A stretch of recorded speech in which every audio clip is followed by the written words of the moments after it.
Luis Andrés Toto Caputo fue secretario, luego ministro de Finanzas y finalmente presidente del Banco Central de la República Argentina entre los años 2016 y 2018.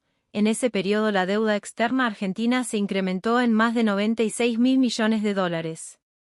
Su paso por la función pública resuena en la historia por el injustificable bono a 100 años, que puso en evidencia cómo funciona la estructura de la dependencia del capital financiero y la restringida autonomía que existe en la toma de decisiones soberanas.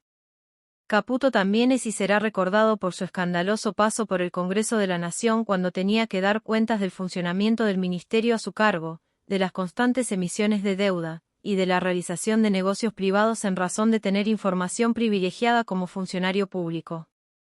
Logró desviar la atención provocando una situación incómoda y de mal gusto, con la entonces diputada Gabriela Zarutti. Finalmente se retiró sin dar las explicaciones del caso.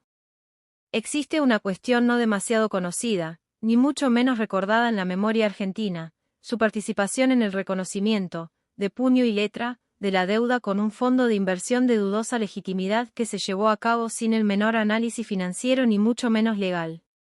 En estos apuntes biográficos se da cuenta de su paso por la función pública luego, de su vasta trayectoria en el sector financiero privado e internacional en el que continúa hoy.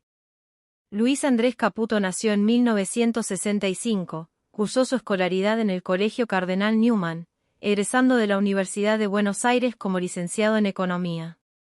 Fue profesor de posgrado en la Universidad Católica Argentina. Se desempeñó profesionalmente en el sector financiero privado como jefe de trading del JP Morgan y en el Deutsche Bank. Ha sido creador de sus propias empresas offshore. Durante la presidencia de Mauricio Macri debutó en el sector público. Desde el 10 de diciembre de 2015 hasta el 9 de enero de 2017 se desempeñó como secretario de Finanzas de la Nación. Luego el presidente decidió nombrarlo ministro de Finanzas al desdoblar la cartera en Hacienda y Finanzas en el 2017. En junio de 2018 asumió la presidencia del BCRA en reemplazo de Federico Sturzenegger, renunciando a ese cargo en septiembre de ese mismo año. Fondos buitres y el bono a 100 años, la perpetuidad de la deuda.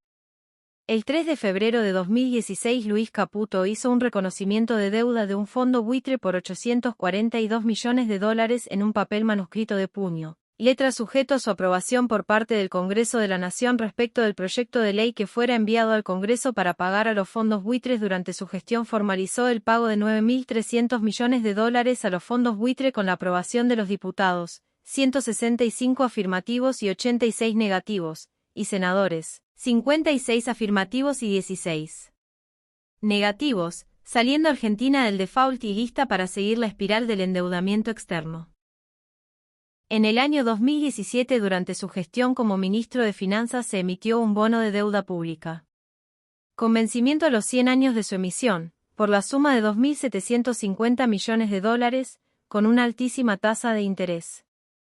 El bono a 100 años por 2.750 millones de dólares fue colocado en varias instituciones financieras, HSBC, Citibank, Santander y Nomura, habiendo comentado el ministro que se habían recibido ofertas por 9.750 millones de dólares. Esa afluencia de oferentes puso en evidencia, como los prestamistas conocen, que pese a los comentados defaults, Argentina es un pagador serial que siempre cumple con sus obligaciones financieras. En el enclosure del bono, que es la advertencia que se hace a los interesados en adquirir el bono, se señalaba que la Argentina iba a tener conflictos sociales, aumento del déficit, problemas con las tarifas, seguían existiendo problemas con los fondos buitres y que posiblemente la deuda no se iba a poder pagar. Por su parte, el Fondo Monetario Internacional, en ese mismo año, en su informe del artículo 4 de su convenio constitutivo, mostraba lo que estaba pasando con la economía argentina, recomendando abiertamente restricciones laborales, ajuste del gasto público, modificación fiscal, su receta permanente. Entre los anuncios que se conocieron en su momento sobre el famoso bono a 100 años, se supo también que el gobierno había emitido deuda por 12.750 millones de dólares y 2.600 millones de dólares en euros, yenes y francos suizos, todo lo cual había sido autorizado en la ley de presupuesto votada por el Congreso Nacional. Lo que no autorizó el Congreso fue el plazo del bono a emitir, ya que en la planilla anexa al artículo 34 de la ley de presupuesto, se había fijado un plazo mínimo de 4 años, que discrecionalmente podría haberse aumentado al doble, pero no a la exorbitancia con la que fue emitido. A esto se suma que el artículo 56 de la Ley 24.156 de Administración Financiera prohíbe contraer deuda pública para gastos operativos, que es lo que hizo reiteradamente el gobierno macrista. A través de una investigación llevada a cabo por el fiscal federal Federico Delgado, con la colaboración de auditores del Banco Central, se pudo establecer que Luis Caputo realizó operaciones con sus tenencias de Levac. Las vendió para realizar otras operaciones con sus empresas offshore como la compra de $5 millones del bono a 100 años. Un informe a la Securities and Exchange Commission, SEC, de Estados Unidos, confirmó que Caputo era accionista de Noctua Asset Management, perteneciente a Noctua Partners LLC fundada por el ex ministro de Finanzas en el año 2009, y del que se habría desvinculado antes de asumir como funcionario del gobierno, aunque posteriores informes de la SEC pusieron en evidencia que eso no era cierto. Como así también lo había manifestado la misma empresa. Su paso por la Comisión Bicameral de Seguimiento de la Deuda.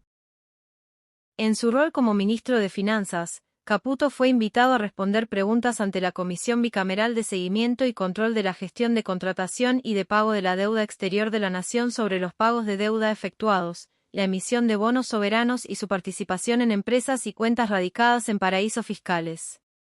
Mientras el senador del proyecto Surpino Solanas criticaba la emisión de deuda en el exterior y su vinculación a la investigación periodística para Paris liderada por el Consorcio Internacional de Periodistas de Investigación, ISIG, y exigía respuestas del ministro, el escándalo interrumpió la sesión y se retiró sin dar las explicaciones a las graves acusaciones.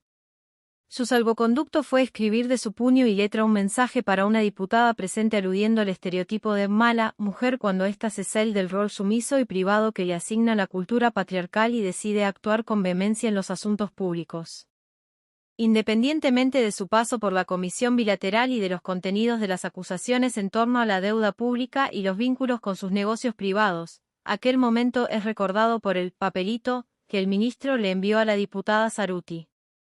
El escándalo generado y la misoginia en la política, una vez más trastoca la agenda pública, como sucedió con Caballo cuando mandó a lavar los platos a la socióloga Susana Torrado, para no dar lugar al debate sobre las implicancias directas del endeudamiento público sobre la calidad de vida de la sociedad. Lo que provocó la ira de la diputada y el fin de la sesión.